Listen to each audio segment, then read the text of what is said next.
Episode 2036.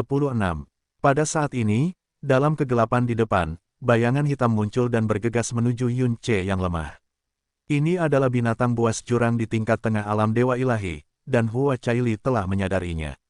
Dengan sedikit sapuan pedang Liyun di tangannya, cahaya pedang tak terlihat menembus ruang dan menembus kepala binatang jurang itu dalam sekejap. Binatang buas jurang tidak takut sakit. Untuk membuat binatang abisal benar-benar kehilangan ancamannya, tubuhnya harus dimusnahkan. Cara paling efisien adalah dengan menghancurkan kepalanya. Semburan suara pecah yang benar-benar tumpang tindih menyusul, dan lusinan sinar pedang langsung meletus berpusat di kepala binatang neraka, langsung mematahkan kepalanya menjadi potongan-potongan datar yang tak terhitung jumlahnya yang tersebar ke segala arah. Saat pertama kali memasuki laut berkabut, Hua Caili tidak tahan dengan cara berburu yang begitu kejam. Namun kini, tidak ada lagi keraguan dan kebingungan di hati saya. Bang! Tubuh abis-bis tanpa kepala dibelokkan dan mendarat dengan keras di sisi Yun Ce. Setelah ledakan kejang, tidak ada suara lagi, dan hanya debu neraka yang kaya yang keluar tanpa suara. Yun Ce melepaskan Heaven's Meeting Sword yang tergeletak di depannya, lalu menyangga pedang itu ke tanah dan berdiri dengan susah payah. Terima kasih, kakak peri karena telah menyelamatkanku. Menghadapi Hua Caili, dia menahan rasa sakitnya dan mencoba yang terbaik untuk tersenyum padanya. Dengan cara ini, kita bisa dianggap seimbang. Setelah mengatakan itu, dia berbalik, menyeret Heaven's Meeting Sword, dan pergi perlahan. Ah, tunggu sebentar. Melukis kaca berwarna adalah jalan keluar yang sepenuhnya tidak disadari. Selama waktu ini, dia secara bertahap memahami betapa mematikannya penampilannya.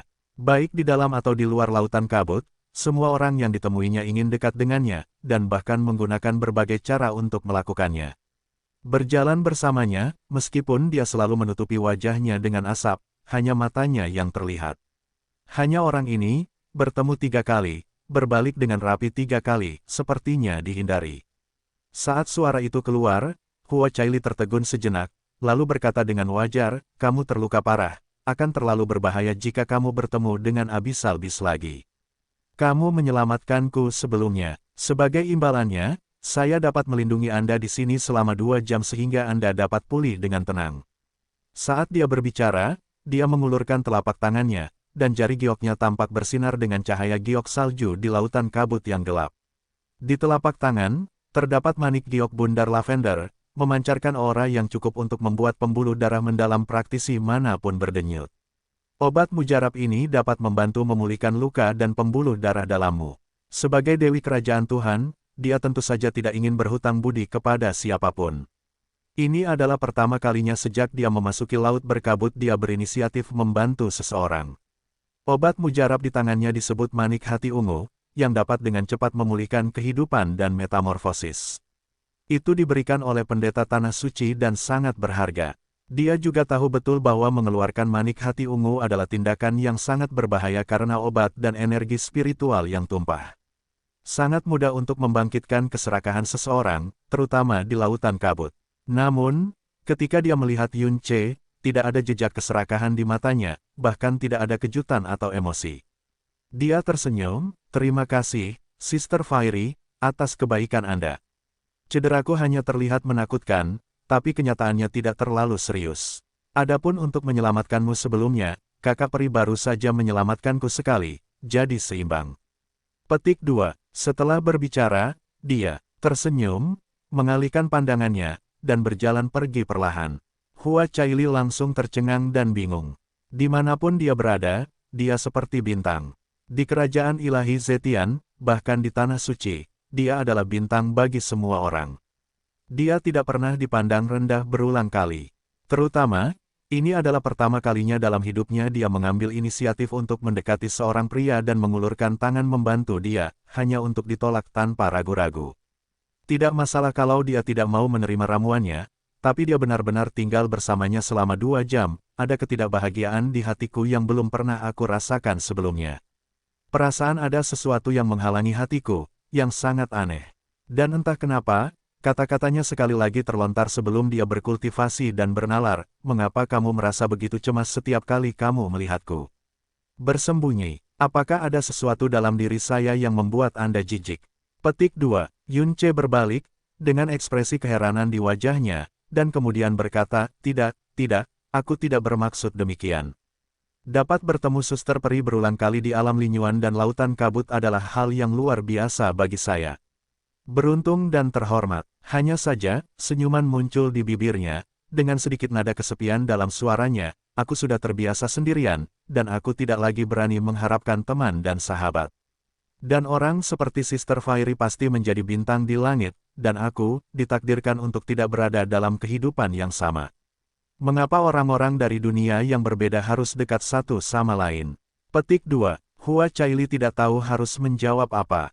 Saat Yun Ce berbalik, pandangannya tiba-tiba membeku. Punggungnya tampak sangat kesepian. Saat dia berjalan pergi selangkah demi selangkah, seluruh dunia tampak menjadi jauh dan tidak mau memberinya kehangatan. Satu-satunya orang yang menemaninya adalah cahaya pedang merah itu. Kata, kesepian, tidak pernah sejelas ini di hatinya, namun begitu menyesakkan. Apa yang telah dia alami? Yun Ce semakin menjauh dari pandangannya. Ketika dia sadar kembali, dia tiba-tiba menyadari bahwa dia telah menatap kosong ke punggungnya. Dia segera mengalihkan pandangannya, dan setelah linglung beberapa saat, dia diam-diam melirik ke arah Yun Ce. Pada saat ini, dia melihat Yun Ce tiba-tiba berlutut, dan kemudian tidak berdiri lagi. Dari kejauhan, dia bisa dengan jelas melihat gemetar hebat di tubuhnya, dan mendengar gigitan samar.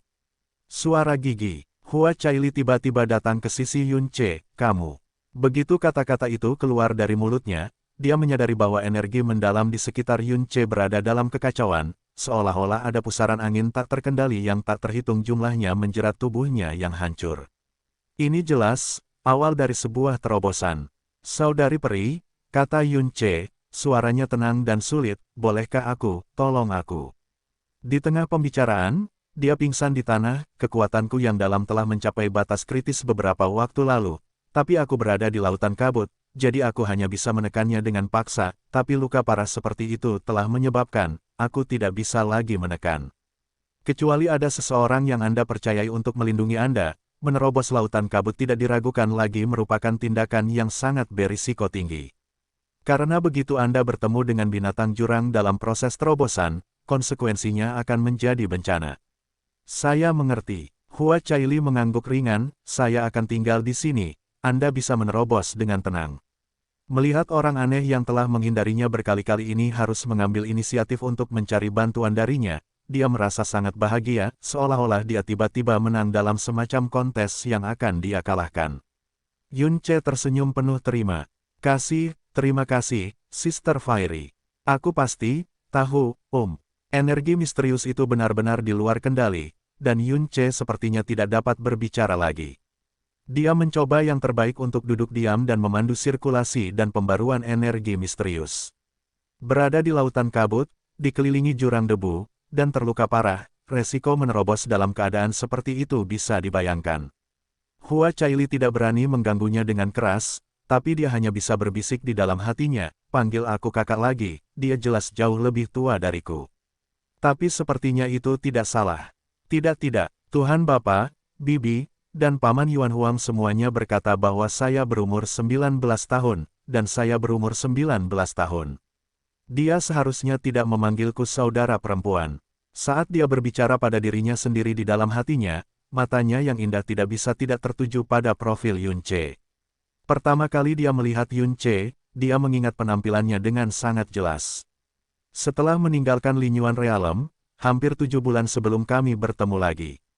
Pada saat itu, pandangannya jelas kabur karena kelelahan, tapi sekilas dia mengenalinya. Bahkan dia sendiri tidak mengerti kenapa dia begitu terkesan padanya. Mungkin karena tingkah lakunya dan kekuatan misteriusnya yang terlalu aneh, atau mungkin karena wajahnya yang sulit untuk dilupakan. "Saya pasti telah melihat terlalu banyak pria paling menakjubkan dan cantik di dunia yang melukis kaca berwarna.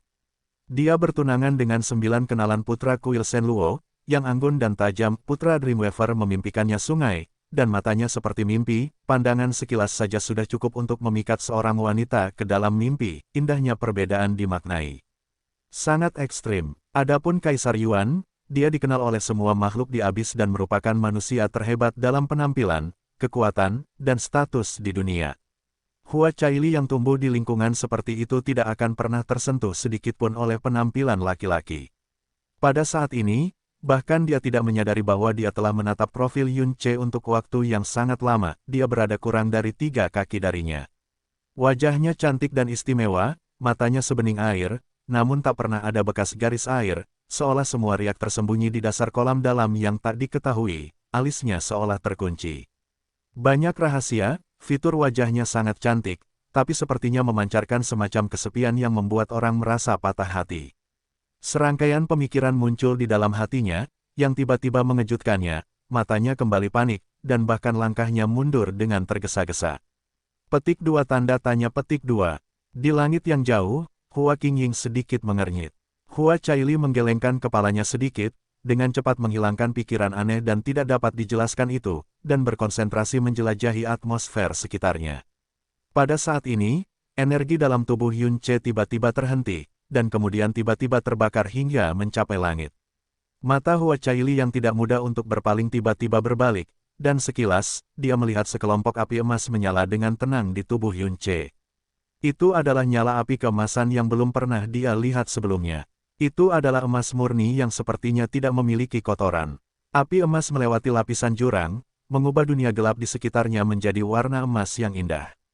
Api emas memantulkan mata indah Hua Caili, menarik perhatian Hua Qingying. Dia tahu banyak tentang mereka yang bisa membakar api emas. Tapi dia belum pernah melihat emas murni seperti itu. Nyala api emas menyala beberapa saat lalu perlahan padam.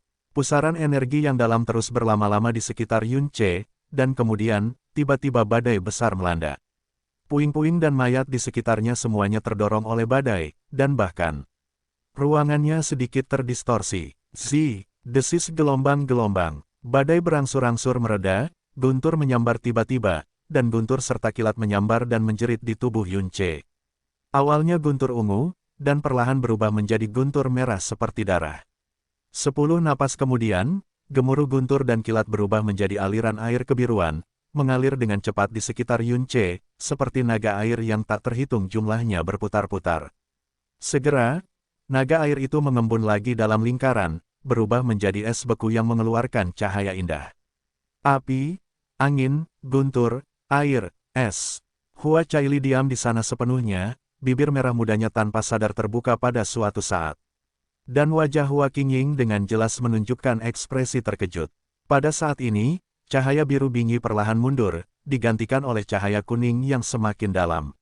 Es itu juga bermutasi secara diam-diam, akhirnya berubah menjadi lapisan batu giok kuning yang mengelilingi Yun Ce. Batu, bibir Hua Caili yang setengah terbuka lebih lebar lagi, dan keterkejutan di mata hijau Hua Qingying bertahan selama lebih dari 10 napas dan masih belum hilang. Dia benar-benar melihat 5 elemen cahaya pada orang yang sama.